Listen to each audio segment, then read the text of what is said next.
गांव सुंदरपुर के कोने में एक पुरानी झोपड़ी थी। उसी में रहती थीं दो बहनें, आशा और नेहा। माँ बाप कुछ साल पहले आई महामारी में गुजर गए थे। उनके जाने के बाद दोनों बहनें खुद ही एक दूसरे की सहारा थीं। एक दिन अपनी ही धुन में झूलती हुई नेहा मंदिर से लौट रही थीं। हाथ में पूजा की थाली थी, चेहरे पर वही पुरानी मासूम मुस्कान। अब आई है तू नेहा, सूरज सर पर चढ़ाया और तू फुलचूहिया बनकर घूम रही है मंदिर में।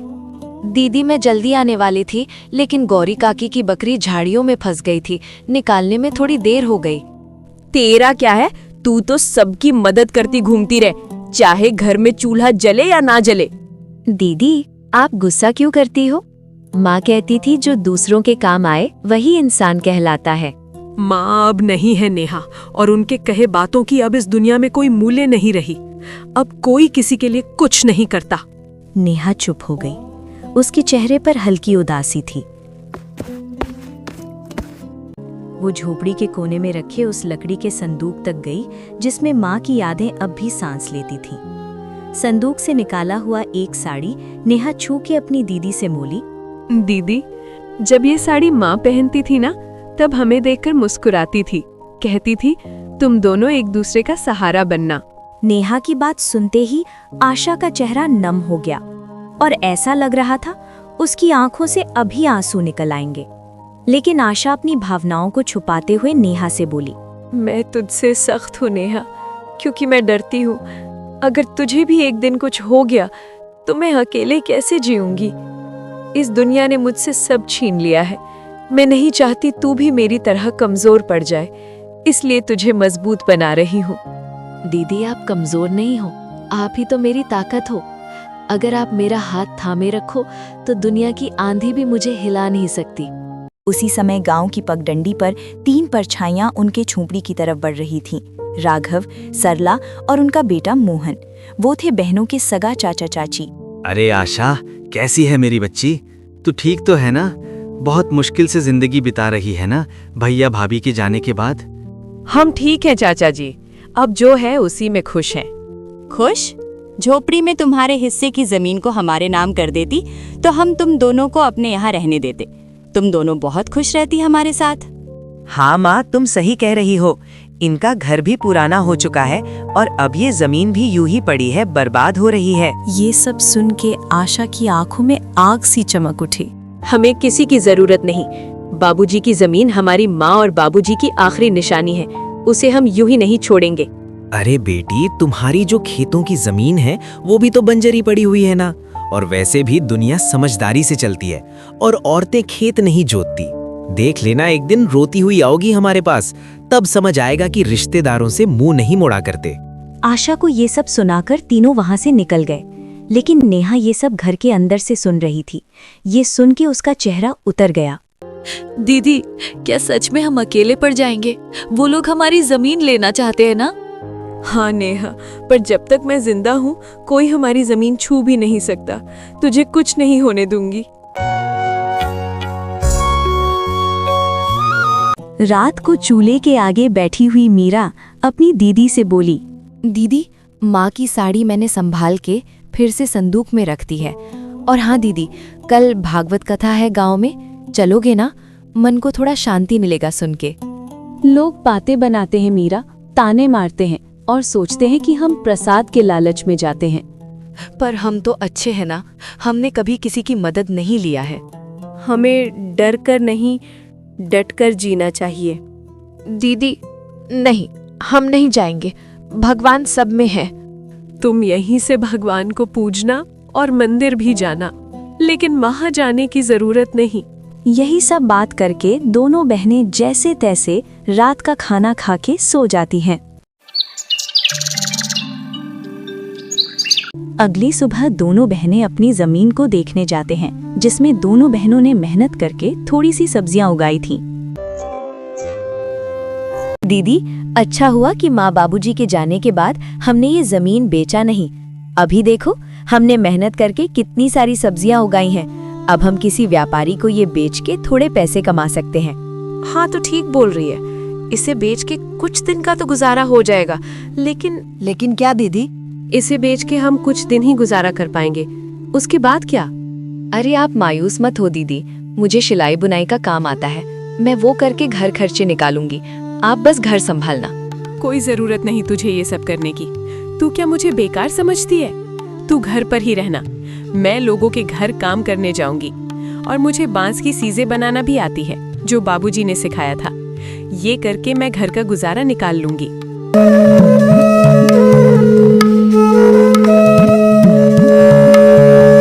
ये सब बात करके दोनों कुछ समय अपने खेत में व्यतीत करने के बाद घर आते हैं और अपने अपने काम में लग जाते हैं। रात को जब दोनों सोने जाते हैं तब दोनों बहनें अपने मुश्किल भरी जीवन के बारे में एक दूसरे से बात करने लगते हैं।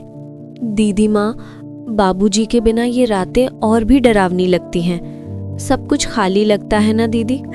हाँ मीरा, पर अब हम माँ बाबूजी दोनों की जिम्मेदारी निभा रहे हैं। हमें हार नहीं माननी।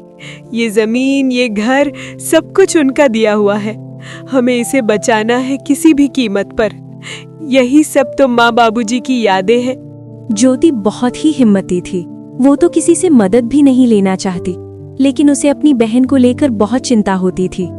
अगले दिन जब दोनों बहनें खेत पर पहुंची तो देखा कि इस जमीन के बीच एक खूंटी गड़ी हुई थी। दीदी, ये जमीन के बीचों बीच खूंटी कौन गाड़ गया? ये तो कल यहाँ नहीं थी और ना ही हमने इसे गाड़ी है। जरूर इसे कोई यहाँ गाड़ गया है। ये जरूर हमारे चाचा चाची का काम होगा, लेकिन ये काम बिना किसी सरकारी आदमी के नहीं होता। इसका मतलब हमारे खेत को ये लोग बांटने की साजिश चला रहे हैं। उसी वक्त दूर से धर्मपाल आता दिखा और उसके साथ विमला और उनका बेटा कमल भी था। तीनों के चेहरे पर अजीब सी मुस्कान थी। अरे बेटियों, घबरा क्यों रही हो? हम तो बस मदद करना चाहते हैं। तुम्हारे माँ बाप के जाने के बाद जमीन की देखभाल जरूरी है, तुमसे अकेले तो होगा नहीं। चाचा जी, आपकी मदद की जरूरत नहीं है हमें। ये जमीन हमारी माँ बाबूजी की निशानी है, इसे किसी के हवाले नहीं करेंगे। अरे बच्चियों, ऐसे कैसे नहीं दोगे? ये जमीन तो तुम्हारी और हमारी। कमल के दादाजी ने अपने दोनों बेटों को बराबर हिस्सा करके दिया था, लेकिन शायद तुम्हारे पिता अपने आखिरी दिनों में तुमसे ये बात बोलना भूल गए। इतने साल तो हम साथ ही खाए पिए हैं, हम तो तुम्हारे भलाई ही चाहते हैं। अब ये दुश्मनी क्यों? दुश्मनी तब शुरू हुई चाची, जब आपने हमें अकेले समझकर हमारी जमीन पर नजर डाली।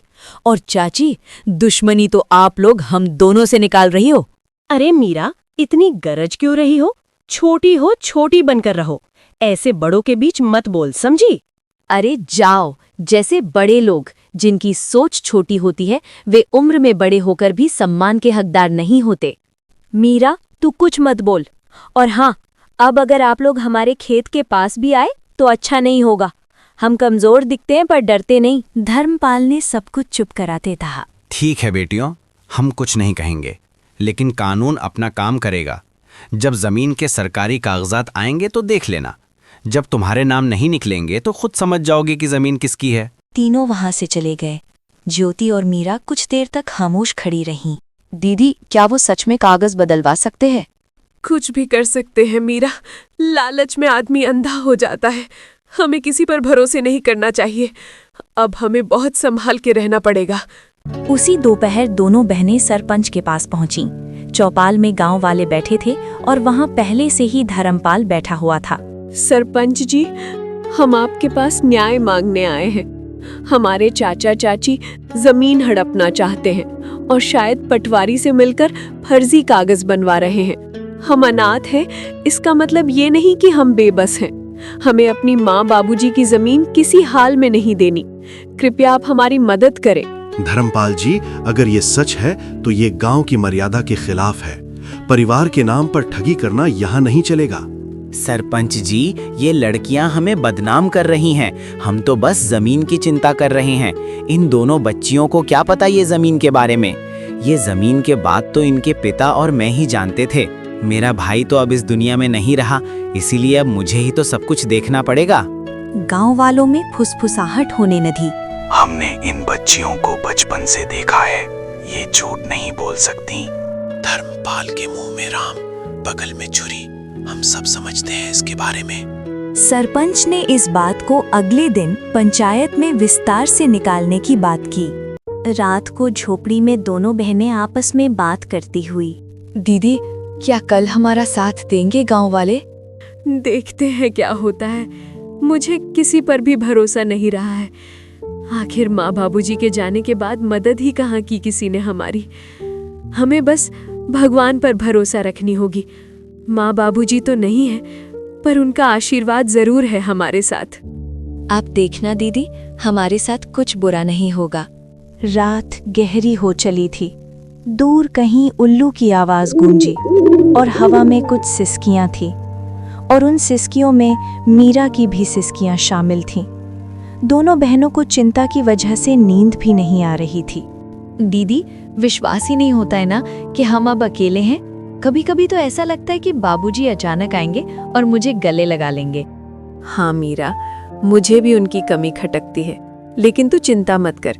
मैं हूं ना, जब तक मैं जिंदा हूं तुझे किसी चीज की कमी नहीं होने दूंगी। लेकिन दीदी, जब माँ बाबूजी गए तब सबने कहा था हम हैं तुम्हारे साथ। फिर धीरे धीरे सब दूर होते गए। चाचा चाची तो जैसे बस हमारे हिस्से की जमीन के लिए ही हमारे करीब थे। दुनिया बहुत चालाक है मीरा। रिश्ते अब खून से नहीं धन दौलत से बनते हैं। लेकिन हम भी अब चुप नहीं रहेंगे। अगर हमें अपने अधिकार के लिए लड़ना पड़े तो लड़ेंगे। सुबह होते ही दोनों बहन पंचायत सभा में पहुंची। मीरा ने कहा, सरपंच जी, आपने कहा था कि हम अपना फैसला अगले दिन सुनाएंगे, तो कृपया करके सरपंच जी आप अपना फैसला आज सुना दें। हमारे चाचा चाची मिलकर हमारी जमीन को हड़पना चाहते हैं। जैसी आपकी इच्छा हो सरपंच जी, आप वैसा करें। बेटियों, हम तुमको और तुम्हारे माता पिता को बचपन से जानते हैं। न तुमने आज तक बेईमानी की है और ना ही तुम्हारे माता पिता ने। लेकिन आज तुम्हारे चाचा तुम्हारी जमीन जायदाद लेना चाहते हैं, लेकिन मैं ऐसा कभी नहीं होने दूंगा। आज से मैं सरपंच तुम्हारे माता पिता के सारे जमीन को तुम्हारा नाम करता हूँ और धर्मपाल को अभी इसी समय मैं गांव छोड़ने का आदेश देता हूँ। धर्मपाल, तुम गांव छोड़कर नहीं गए तो मुझसे बुरा कोई नहीं होगा। नहीं सरपंच जी, नहीं, इस गांव के अलावा मैं कहाँ जाऊंगा। मेरे बीवी और बच्चे दोनों भूखे मर जाएंगे। कृपया करके मेरे ऊपर सरपंच दी थोड़ी सी दया कीजिए। सरपंच जी, आप हमारे चाचा और चाची को इसी गांव में रहने दीजिए और हमारे हिस्से की आधी जमीन जायदाद उनके नाम कर दीजिए, क्योंकि हमारे बाबा जी के पुत्र हमारे पिता और हमारी चाचा दोनों हैं।